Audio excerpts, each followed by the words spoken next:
Hey guys, welcome to the channel. So I'm going to talk about the 5 most shocking reasons why older men should quit alcohol today. Now, I've been sober for over 13 years. I got sober when I was 36. I almost died from a heart attack when I was 32 from alcohol. Got thrown in jail several times, broke up with several girlfriends, lost tons of jobs, left a tornado in my wake, hurt my family, etc., all with alcohol. So we're going to talk about the 5 reasons you should stop drinking today. Number 5 is it can exacerbate already illnesses, preconditions. It can exacerbate diabetes. It could raise your blood pressure. It can increase memory loss. Now, when I was drinking, I got to the point where I could hardly eat food. I couldn't hold it down. I was throwing up yogurt.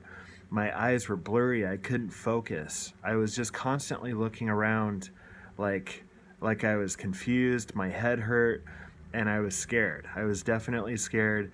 I was literally starving to death.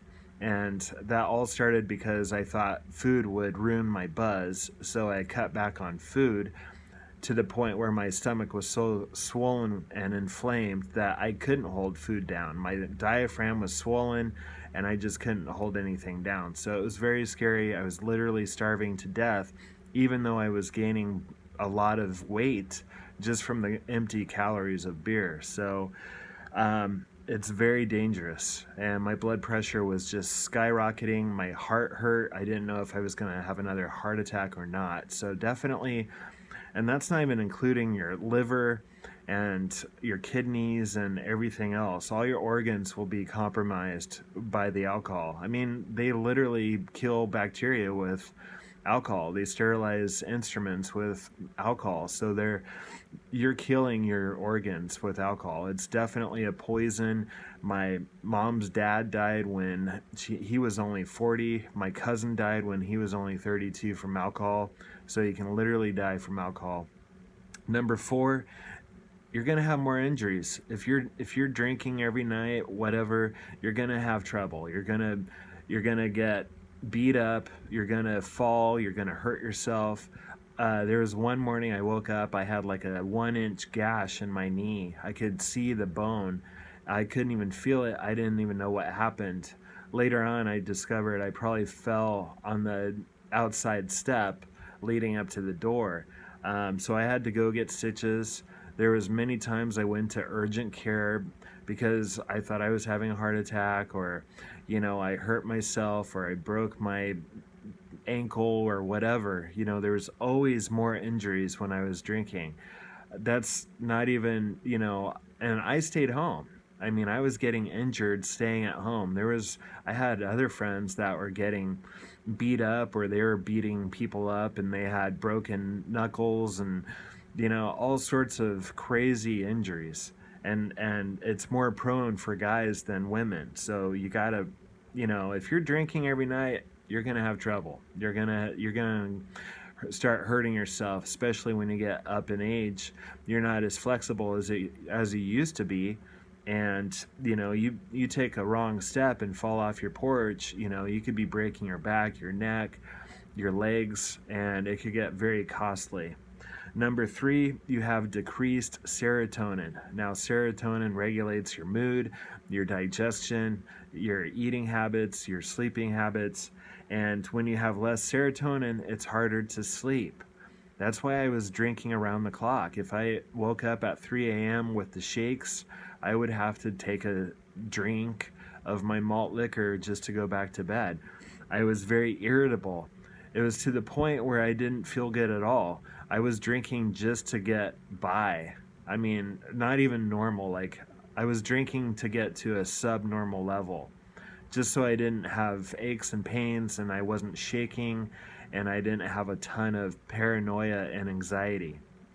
So it definitely decreases your serotonin, which, basically controls your sleep and your eating. And once that's all out of whack, you're not going to eat, you're not going to sleep, you're going to be irritated, you're going to snap at people. I worked with a chef one time, and he drank whiskey every night after work or even during his shift, the last hour of his shift. And he was so mean to the waitresses and the waiters. He was just not a happy camper. I could tell that he was working and just dreading every minute until he got to the point where he could, have his shift drink. But he was just not a happy person. And I got there. I got there myself. There was one time I was so irritated at work, I was just ready. I was a ticking time bomb. All I was waiting for was that drink. I didn't care about my life anymore. I didn't care about my job. I didn't care about my girlfriend. I didn't care about my family or friends. Just leave me alone and get me a drink. And that's all due to alcohol depleting your serotonin and your dopamine, which is number 2. It depletes your dopamine. So if you want to feel good from alcohol, you want to feel that buzz, well, guess what? The more you feel that buzz and the more you drink, the less you're going to get that buzz, the less you're going to feel that dopamine, okay? Dopamine is, it affects your mood. It makes you irritable. You're not going to have any sense of reward anymore. Even if you do other things, if you're drinking and you're either drunk or hungover, those daily activities that used to make you feel good and you had fun with them, it doesn't matter anymore. I used to play music, but when I was drinking heavy, it didn't matter if I played my drum set or not. I hated it, Alcohol took away my hobbies, it took away my passion, it took away anything that made me feel good. All I was doing was just barely getting by drinking 24/7. I stopped showering, I stopped clipping my nails, I didn't want to see people, I didn't even want to listen to music. That's how irritable I was, and I love music. Number 1, sexual dysfunction.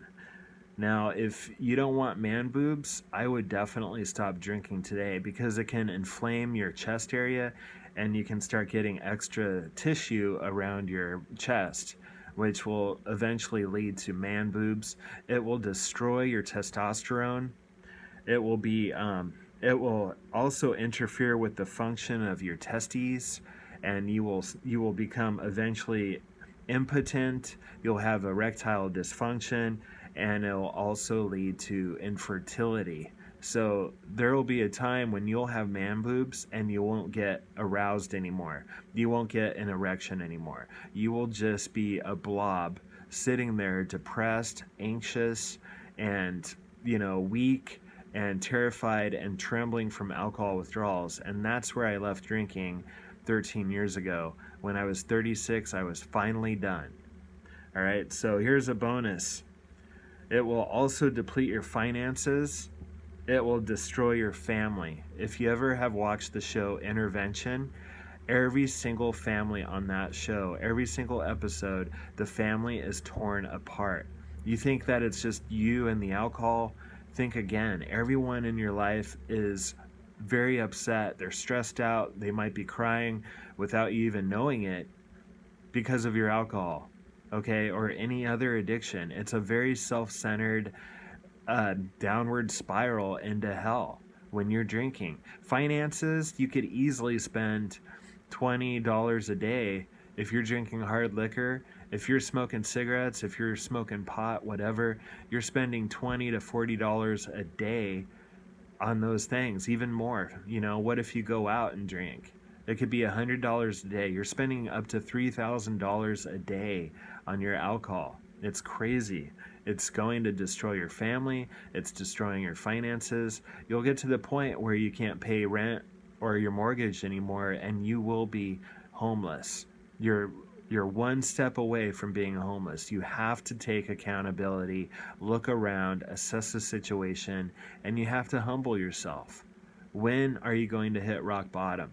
Because if you're still thinking that it's good times, or that you romanticize it, or it looks cool, or you just like the taste, you have to look around. How are you doing at your job? How's your spouse doing with your drinking? You have to really look in the mirror this time.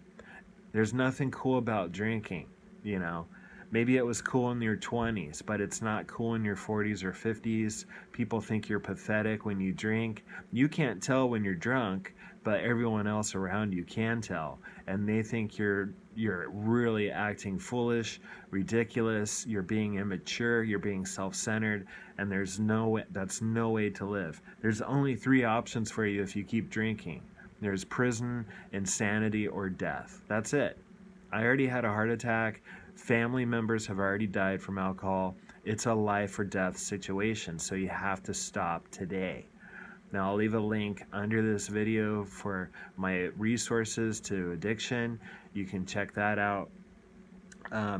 According to the National Survey of Drug Use and Health, 45% of adults have underlying issues, mental illnesses with their drinking. So we self-medicate by drinking when really we're trying to cover up deeper wounds. So definitely look into your childhood trauma.